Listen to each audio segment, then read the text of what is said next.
Querido alumnado, en esta sesión vamos a tratar dentro de la metodología didáctica para la enseñanza de las ciencias sociales en educación primaria, la unidad didáctica como modelo metodológico para el aula. En concreto, veremos qué ubicación tiene la unidad didáctica dentro de la ley orgánica y de las concreciones curriculares. También veremos las principales funciones y características de esta, así como algunos de sus elementos. A lo largo de las diapositivas, en algunas de ellas veréis un icono como este señalado en color amarillo. Este icono es para que os detengáis y establezcáis una especial atención en el contenido teórico de esas, para poder tratar de aplicar esa teoría al trabajo práctico de la elaboración de vuestra unidad didáctica. Para comprender qué características y qué funciones presenta la unidad didáctica y cómo diseñarla dentro del proceso de enseñanza-aprendizaje, tendremos que tener en cuenta lo que establece la ley orgánica dentro del currículo. En concreto, el currículo está integrado por aquellos objetivos de cada enseñanza y de cada etapa educativa, por las competencias clave, los contenidos, la metodología didáctica de etapa y de área, los estándares y resultados de aprendizaje evaluables, así como los criterios de evaluación.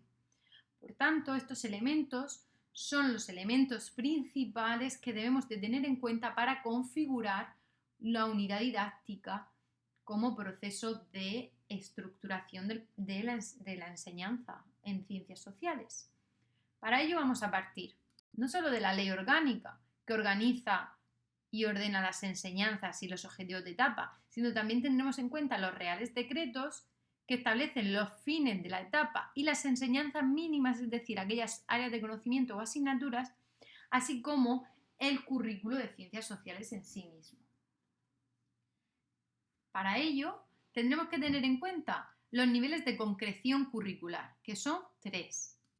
En primer lugar, el primer nivel de concreción es el gobierno, que establece las leyes generales y orgánicas, en este caso la Ley Orgánica 8/2013 del 9 de diciembre para la mejora de la calidad educativa, así como los reales decretos, donde se establece el currículo básico de la educación primaria, y las órdenes, donde se distribuye las competencias, los contenidos y los criterios de evaluación, es decir, las enseñanzas mínimas.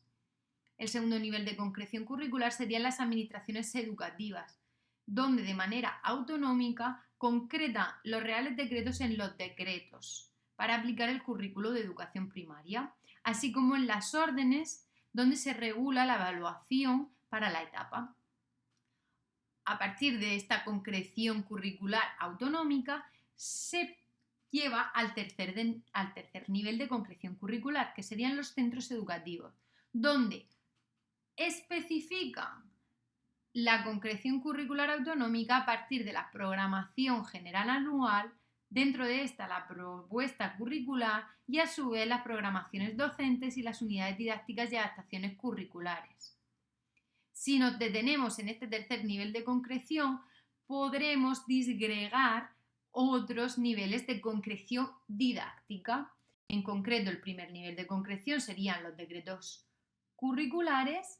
El segundo nivel de concreción sería la propuesta curricular, que se encuentra dentro de la programación general anual de cada centro educativo en base a sus señas de identidad, a sus objetivos y a su estructura organizativa. Y dentro de la propuesta curricular, el tercer nivel de concreción serían las aulas, donde cada docente a nivel de tramo establece para su aula la programación docente.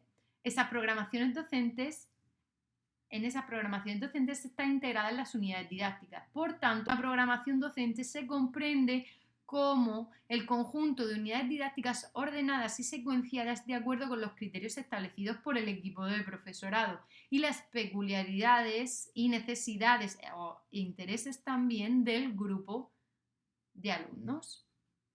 Por tanto, a partir de la programación docente, la unidad didáctica sería una unidad de trabajo de duración variable que organiza un conjunto de actividades de enseñanza-aprendizaje y que responde en su máximo nivel de concreción a todos los elementos del currículo: al qué enseñar, que serían los contenidos; al cómo, que sería la metodología; y al cuándo, también sería la metodología, cómo y cuándo; y la evaluación.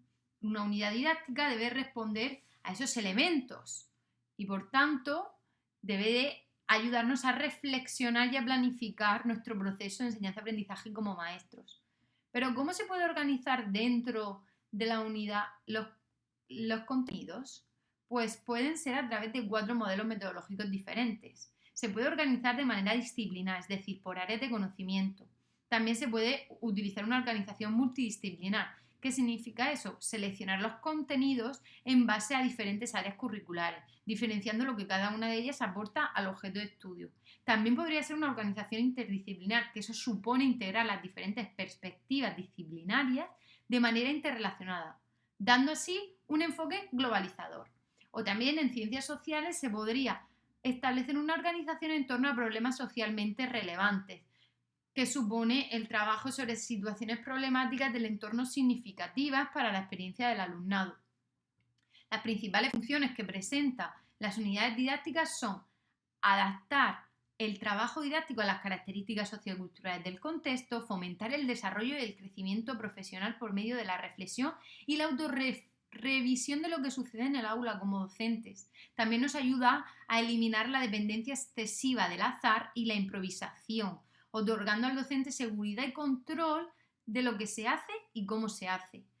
Nos sirven para guiar los procesos interactivos tanto en la enseñanza como en el aprendizaje, evitar la pérdida de tiempo y rentabilizar al máximo los esfuerzos, y suscitan el desarrollo de procesos creativos e imaginativos por parte del profesorado.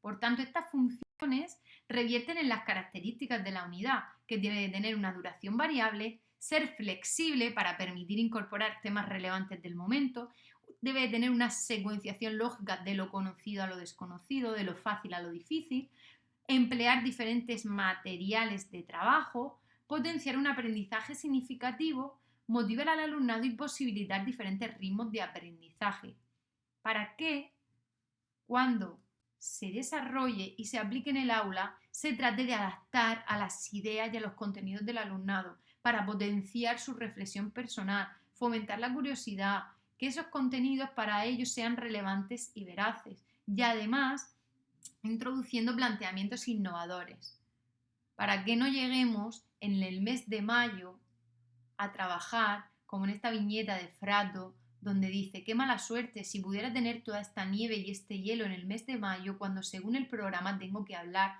de los esquimales.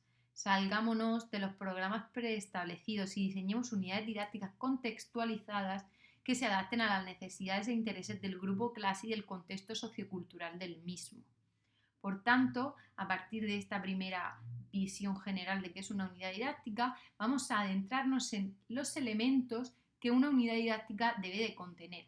En primer lugar, el primer elemento es el título. Debe tener un título motivador que dé respuesta al eje temático y al centro de interés en base a los bloques de contenidos principales de la unidad didáctica.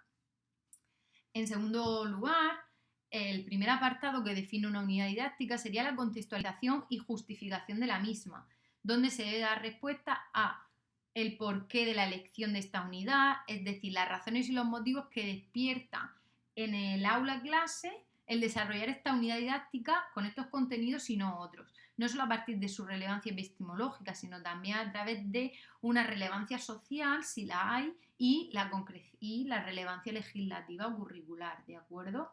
También tendremos que determinar el enfoque que vamos a desarrollar, la relación que guarda esta unidad con el resto de unidades didácticas y con la programación en general, e incluso esta unidad cómo está relacionado con algunos planes o programas de la programación general anual del centro, el número de sesiones previstas, esa organización temporal y espacial que se desarrolla dentro de la unidad a nivel general. También partir de las características y especificarlas tanto del grupo como del entorno socioeconómico y de las familias y las características del centro, y establecer una justificación legislativa por qué se va a trabajar esta unidad, cómo y qué contenidos se establece, qué criterios y qué objetivos, y en base a qué objetivo general de etapa. Por tanto, a partir de la contextualización, el segundo apartado que vertebrará la unidad didáctica sería la inserción curricular, donde en primer lugar tendremos que tener en cuenta los objetivos generales de etapa, ¿de acuerdo? Que son los que se hacen referencia a partir de la ley orgánica, y además de eso los objetivos didácticos. Estos objetivos didácticos, la nueva, o sea, la ley educativa, la LOMCE, elimina los objetivos didácticos, es decir, los objetivos específicos dentro del área de conocimiento. Pero sí que es verdad que los objetivos didácticos sí que es muy aconsejable desarrollarlos dentro de la unidad didáctica, dentro de la unidad de planificación, para poder vertebrar la consecución de estos a partir de los contenidos y de los criterios, ¿de acuerdo?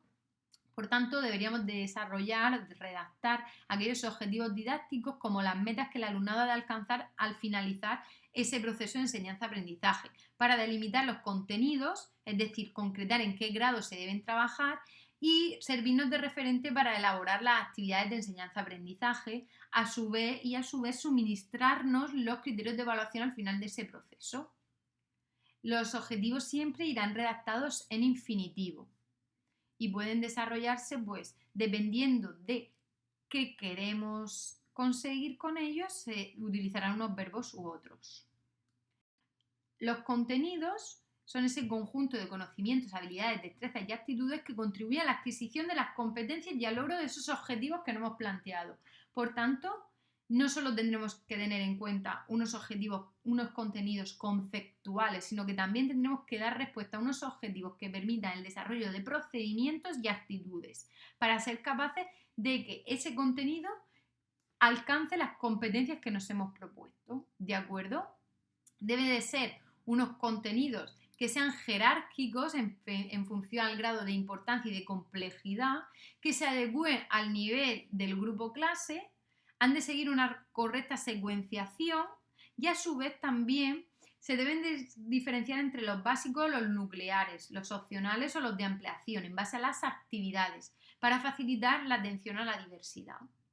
Los objetivos normalmente se construyen a partir de la redacción en sustantivo.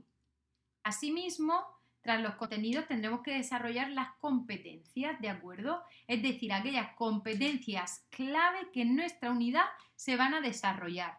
No deberían de ser las 7 competencias clave, porque es casi imposible que en una unidad didáctica se desarrollen las 7 competencias. Pero sí que habría que, guardando una relación con los objetivos didácticos, con los contenidos. Muchas gracias por vuestra atención y nos vemos en el próximo vídeo. Establecer aquellas competencias que de verdad se desarrollan de manera fundamental en nuestra unidad didáctica. En la siguiente sesión veremos los elementos de la unidad didáctica que restan. Cualquier duda o cualquier consideración podéis enviármela por mensaje privado o dejar algún comentario.